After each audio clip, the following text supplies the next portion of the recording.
I was a bartender at a very old pub in Oxford, England.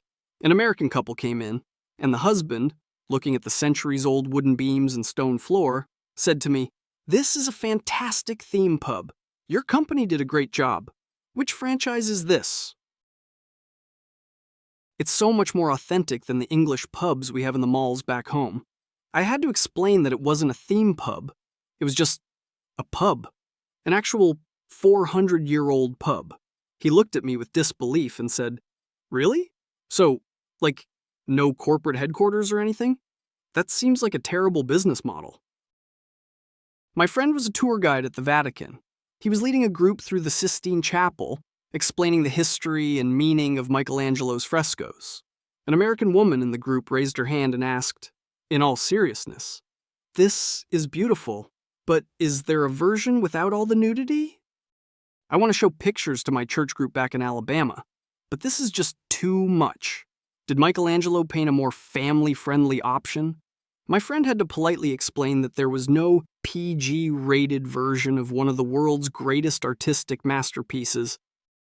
I worked for a car rental company at the airport in Dublin, Ireland. An American man came to the counter to pick up his reserved car. I handed him the keys and pointed him to the vehicle. He came back a few minutes later looking furious. "The car you gave me is defective," he said. "Someone put the steering wheel on the wrong side. I can't drive this.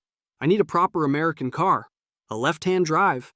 I had to spend the next 10 minutes explaining that all cars in Ireland are right-hand drive because we drive on the left side of the road. He accused us of being deliberately difficult. I was on a train in Japan, sitting opposite an American family. The train was immaculate, silent, and arrived at the station at the exact second it was scheduled to. The father shook his head and said to his wife, "This is all very efficient, but it's a little creepy." There's no soul. In America, our trains are a bit dirty and always late, but that's because we value freedom over rigid schedules. It's the chaos of democracy, and I prefer it. He said it with such patriotic pride, as if a failing infrastructure was a sign of a superior culture. While working at a hotel in Paris, a guest from Texas called me at the front desk. He was irate. "I've been trying to watch Fox News for an hour and I can't find it on the TV. All your channels are in French. This is a major international city." You should have basic American channels. How am I supposed to know what's going on in the world? I tried to explain he could find news on BBC or CNN International, but he wasn't having it. "That's not real news," he insisted. "That's foreign propaganda." I was studying in South Africa. An American classmate asked a local student from the Zulu tribe about her culture. The conversation was going well until the American asked, "So, what do you guys do for Thanksgiving?" The Zulu student looked confused and said, "We don't celebrate that." The American pressed on. "Oh, so you guys were on the side of the Pilgrims then?" She had absolutely no framework for a country's history that didn't revolve around her own, assuming every culture had to have a version of the Pilgrim Native American encounter. I was managing a bookstore in Montreal. A tourist from the U came to the counter with a copy of a famous Quebecois novel, written in French. He asked, "Do you have this in the original language?" I was a bit confused and replied, "Sir, that is the original language." It was written in French. He looked down at the book, then back at me, and said with a scoff, "Why would anyone do that? Don't they want people to actually read it?" He should have written it in English if he wanted to be a real author. He then put the book down and walked out. A friend of mine is a park ranger in the Australian outback. He was leading a tour when an American tourist pointed at a group of kangaroos. "They're amazing," she said. "But why do you let them run loose like this? It seems dangerous." In our national parks in America, the bears and bison are in designated areas you can drive through. You should put up fences to keep the kangaroos in one spot for the tourists. The idea of fencing in the entire outback was so absurd, my friend just smiled and said, "We're working on it." I was at a public health clinic in a small town in Mexico as a volunteer. An American missionary couple came in and were lecturing the local mothers. I overheard the wife say, "You shouldn't let your children play outside in the dirt. It's unhygienic." In America, we have clean, sanitized playgrounds and hand sanitizer. That's why our children are healthier? A local doctor had to intervene and explain that exposure to the natural environment is crucial for building a strong immune system, and that hypersanitization is linked to allergies. I was on a flight from London to New York. An American man sitting next to me was complaining to the flight attendant because his screen wasn't showing the Super Bowl. The attendant politely explained that they didn't have the rights to broadcast the game live on an international flight. The man became indignant. This is an American airline, flying to America. The Super Bowl is the biggest event on the planet. This is basically anti-American. I'm going to write a very strong letter about this. He genuinely believed the entire world stopped to watch his country's football final.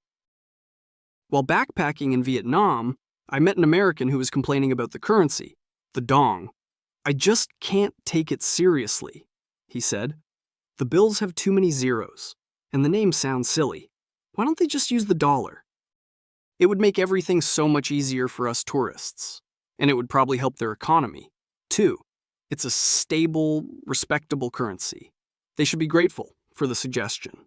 The level of entitlement to suggest an entire country change its currency for his convenience was staggering. I was working at a cafe in Copenhagen, Denmark. An American tourist ordered a coffee and a pastry and sat down. A few minutes later, he came back to the counter and asked where the free water station was. I explained that tap water wasn't self-serve and that if he wanted a glass, I could get him one. He replied, "No, I mean bottled water. In the States, you get free bottled water with any purchase at a place like this?" I had to explain that free bottled water is absolutely not a thing here. He grumbled about how Denmark was a total ripoff. My sister was a tour guide at the ancient ruins of Ephesus in Turkey.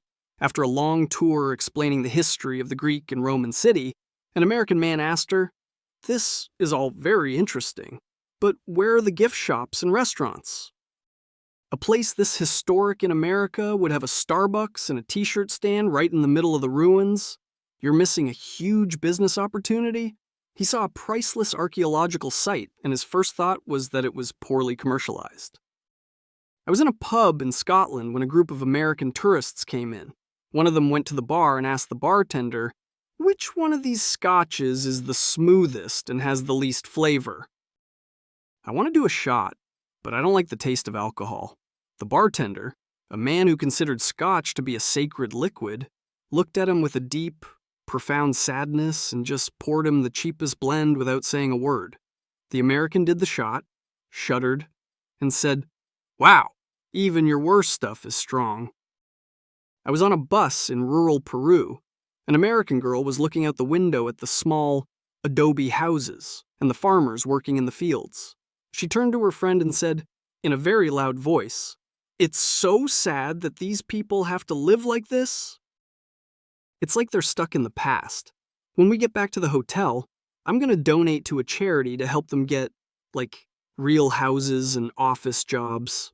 She saw a different way of life, not as a valid culture, but as a problem that needed to be fixed with American-style consumerism. I was working at a ski resort in British Columbia, Canada. An American guest came to the rental shop to get skis. We asked for his height and weight to set the bindings correctly. He gave his height in feet and inches, and his weight in pounds. My colleague started converting it to metric. The American laughed and said, "You guys still use that fake metric system? I thought that was just a European thing. You're in North America. You should be using real measurements like us." My Canadian colleague just deadpanned. "We're the other 95% of the world. We think our measurements are pretty real." I was at a historical site in Normandy, France, related to the D-Day landings. An American tourist was talking to the French guide. He said, "You're welcome." The guide looked confused and asked, "For what, sir?" The American replied, "For World War II. We came over here and saved you all. The least you could do is have all the signs in English and accept US dollars. A little gratitude would go a long way." The guide, whose own grandfather had fought in the French resistance, was left completely speechless.